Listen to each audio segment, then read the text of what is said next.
और अब बात मध्य प्रदेश सरकार के उस बड़े फैसले की जिसने कई गरीब परिवारों को राहत देने का काम किया है। सरकार अब प्रदेश की नगरीय सीमा में 31 दिसंबर 2020 तक सरकारी जमीन पर झुग्गी या मकान बनाकर रहने वाले भूमिहीन और आवासहीन परिवारों को आवासीय पट्टा देगी। लेकिन इस बीच कांग्रेस ने सवाल खड़े कर दिए हैं और इन परिवारों को पक्की रजिस्ट्री देने की बात कही है।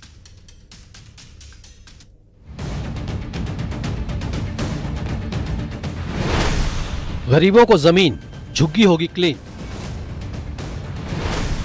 गरीबों का सपना सरकार ने माना अपना। विशेष अभियान, बेसहारों को समाधान। मोहन सरकार ने शहरी गरीबों को बड़ा तोहफा दिया है। प्रदेश की नगरीय सीमा में 31 दिसंबर 2020 तक सरकारी जमीन पर झुग्गी या मकान बनाकर रहने वाले भूमिहीन और आवासहीन परिवारों को अब आवासीय पट्टा दिया जाएगा। इसके लिए सरकार ने खास अभियान शुरू कर दिया है। नगरीय विकास, आवास विभाग और राजस्व विभाग ने संयुक्त रूप से दिशा निर्देश जारी कर दिए हैं। तो चलिए अब आपको बताते हैं सरकार का क्या कुछ बड़ा फैसला है। सरकारी जमीन पर झुग्गियों को मालिकाना हक, 31 दिसंबर 2020 तक बनी झुग्गियों को हक, आवासीय पट्टा देने के लिए विशेष अभियान। 13 दिसंबर तक निकायों में पूरा होगा सर्वे। 29 दिसंबर को पात्रता सूची होगी जारी। 4 जनवरी से आवासीय पट्टों का वितरण। मध्य प्रदेश के नगरीय निकायों में झुग्गियों में रहने वाले लोगों के लिए एक बड़ी राहत की खबर से कहा जा सकता है। मध्य प्रदेश की मोहन सरकार उनको अब शासकीय पट्टे देने जा रहे हैं। उसको लेकर जो है वो सर्वे की प्रक्रिया को शुरू कर दिया गया। 13 दिसंबर तक ये पूरा सर्वे की प्रक्रिया पूरी होगी और उसके बाद जिला कलेक्टर 29 दिसंबर को इसकी अंतिम सूची प्रकाशन करेंगे और अंतिम सूची प्रकाशन के बाद जो है वो 4 जनवरी 2026 से लेकर 20 जनवरी 2026 के बीच में इन जो पात्र हितग्राही सामने आएंगे उनको पट्टे देने का काम सरकार करने वाली है। तो राजधानी भोपाल में भी हालांकि बड़ी संख्या में लोग ऐसे हैं जिनको सरकारी आवास या मल्टियों में मकान मिल चुके हैं, लेकिन फिर भी बहुत सारे लोग जो है वो अभी भी झुग्गियों में रह रहे हैं। तो ऐसे झुग्गीवासी जो लंबे समय से सरकारी जमीन पर रह रहे हैं, तो ऐसे लोगों को वैध करने का काम सरकार जल्द शुरू करने वाली है। एक तरफ सरकार का ये फैसला है तो दूसरी ओर कांग्रेस का कहना है कि ये सरकार पट्टाधारी को बेदखल करने का काम करती है। अगर सरकार को वास्तव में इन्हें मालिकाना हक देना है तो जिस जगह पर ये रह रहे हैं उसकी रजिस्ट्री उनके नाम करा दी जाए। सरकार जो है अर्जुन सिंह जी की सरकार पट्टा दे के गई है। इसका तो विरोध किया था पटवा जी ने। अब काहे का पट्टा देंगे? रजिस्ट्री कराओ उन प्लाटों की। उनको मालिकाना हक देने का ये तरीका हो सकता है? कभी भी उजाड़ दिया, कभी भी बिठा दिया और कह दिया कि अतिक्रमण हटा दिया। ये कौन सी नीति है? पट्टा तो अर्जुन सिंह जी दे के गए। एक कनेक्शन, बिजली का कनेक्शन भी दे के गए।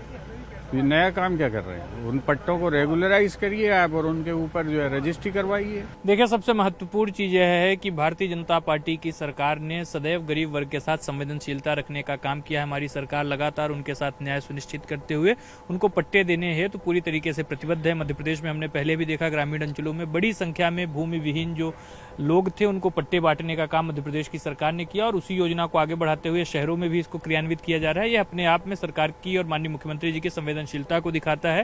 कांग्रेस पार्टी ने सदैव गरीब वर्ग की भावनाओं से खेलने का काम किया, उनको झूठे ऐसे वचन किए लेकिन उसको कभी पूर्ण करने की दिशा में आगे नहीं बढ़ सकी। आज कांग्रेस पार्टी खिसियानी बिल्ली खंभा नोचे की तर्ज पर इस प्रकार के तथ्यविहीन आरोप लगाने का काम कर रही है। एक तरफ सरकार का फैसला है तो वहीं दूसरी ओर विपक्ष का सवाल। इस बीच देखना होगा कि जमीनी स्तर पर गरीबों को इस फैसले का कितना फायदा होता है। शैलेंद्र सिंह, न्यूज़ 18 भोपाल। और सबसे बड़े नक्सली लीडर और 1 करोड़ के इनामी नक्सली हिडमा को बीते दिनों सुरक्षा बलों ने एनकाउंटर में ढेर कर दिया, जिसे नक्सलवाद के खिलाफ लड़ाई में बड़ी जीत मानी जा रही है। सुरक्षा बलों की इस कार्रवाई को लेकर एक तरफ जहां जश्न का माहौल है तो दूसरी तरफ सियासत गर्मा गई है। कांग्रेस के दिग्गज नेता और एमपी के पूर्व सीएम दिग्विजय सिंह ने कुख्यात नक्सलियों के एनकाउंटर पर सवाल उठाए। उन्होंने पोस्ट करते हुए लिखा है कि मैं नक्सली हिंसा का घोर विरोधी हूं। उनके साथ कोई समझौता करके उन्हें सरेंडर कराया जाए, मैं उस पक्ष में हूं। तो सोशल मीडिया पर यह पोस्ट किया है दिग्विजय सिंह ने। और हालांकि आपको यह भी याद दिला दें, सरकार लगातार अपील भी करती रही बड़े नक्सलियों से कि सरेंडर करें। हिडमा की मौत से पहले 2 दिन पहले ही सरकार की ओर से हिडमा की मां से भी ये अपील की गई थी, कहें कि हिडमा सरेंडर करे। लेकिन दिग्विजय सिंह कहते हैं कि बात करें, सरेंडर कराएं, मुख्यधारा में लाएं, एनकाउंटर ठीक नहीं है। तो ये पोस्ट पूर्व मुख्यमंत्री दिग्विजय सिंह की तरफ से एक्स पर किया गया नक्सली एनकाउंटर पर सवाल उठाते हुए, और ये उन्होंने कहा है कि सामाजिक आर्थिक रूप से मेन स्ट्रीम में उन्हें लाया जाना चाहिए।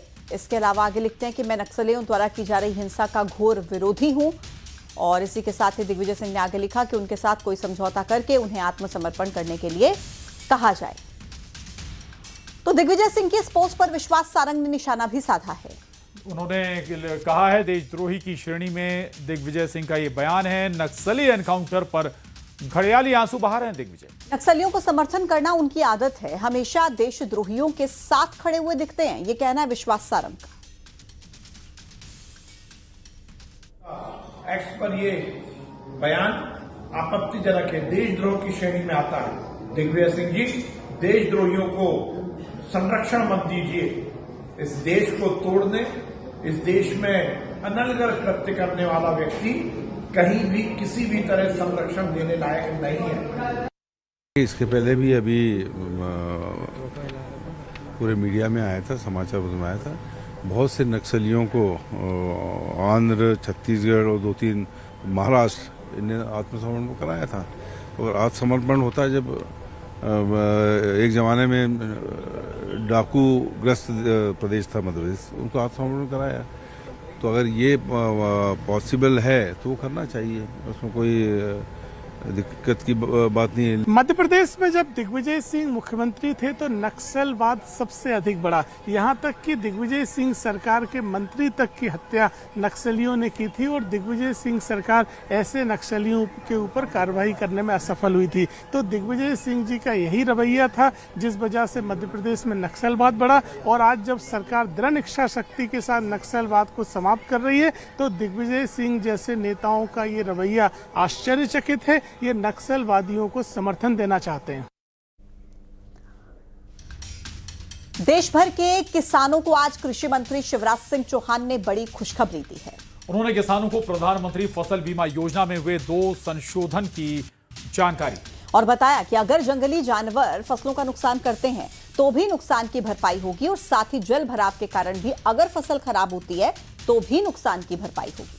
यानी कि ये दोनों नुकसान भी फसल बीमा योजना में कवर कर लिए गए हैं। बता दें कि किसान लंबे समय से इसकी मांग कर रहे थे। प्राकृतिक आपदाओं के कारण फसलों के नुकसान पर अपने प्रधानमंत्री श्रीमान नरेंद्र मोदी जी ने प्रधानमंत्री फसल बीमा योजना बनाई, लेकिन 2 नुकसान इसमें कवर नहीं थे जिसकी लंबे समय से आप मांग कर रहे थे। एक, जंगली जानवरों से होने वाला नुकसान, और दूसरे, अतिवृष्टि के कारण, बाढ़ या जल भराव के कारण फसलों को होने वाला नुकसान।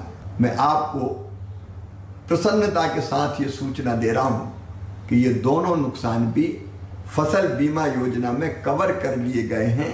जंगली जानवर अगर फसलों को नुकसान करते हैं तो भी नुकसान की भरपाई होगी, और जल भराव के कारण भी अगर फसल खराब होती है तो भी नुकसान की भरपाई होगी। प्रधानमंत्री जी को बहुत बहुत धन्यवाद। अब देर मत कीजिए, जल्दी अपनी फसल का। और अब बात शहर शहर आग के तांडव की। 2 तस्वीरें आपको दिखाते हैं। पहली छतरपुर की, जहां पर चलती बाइक में अचानक से आग लग गई, और आग लगने से बाइक जलकर पूरी तरह से खाक हो गई। इस बीच बाइक सवार ने कूदकर अपनी जान बचाई। आग लगने का कारण शॉर्ट सर्किट बताया जा रहा है। दूसरी तस्वीर ग्वालियर की है, जहां पर पंचवटी नगर में आग का तांडव देखने को मिला है। एक मकान में आग लगने से हड़कंप मच गया। गनीमत रही कि हादसे के दौरान परिवार घर से बाहर था। चलिए आगे बढ़ेंगे, बात करेंगे साइबर ठगों की, जो कि नए नए पैतरों के साथ लोगों के साथ ठगी की वारदात को अंजाम दे रहे हैं। और पहली तस्वीर आपको दिखाते हैं दमोह की, जहां एक स्कूल टीचर साइबर ठगी का शिकार हुए। ठगों ने डिजिटल अरेस्ट कर उनसे रकम वसूली। दरअसल टीचर को एक वीडियो कॉल आया और इसमें एक न्यूड महिला नजर आई। देखते ही देखते कॉल कट हो गया, और उसके बाद व्हाट्सएप नंबर पर उसी महिला ने कॉल करके बदनाम करने की धमकी दी। मामला यहीं खत्म नहीं हुआ। अगले दिन ठगों ने शिक्षक के पास दिल्ली क्राइम ब्रांच के अफसर बनकर कॉल किया और उन्हें डिजिटल अरेस्ट की धमकी देकर 1,38,000 रुपए ट्रांसफर करवाए।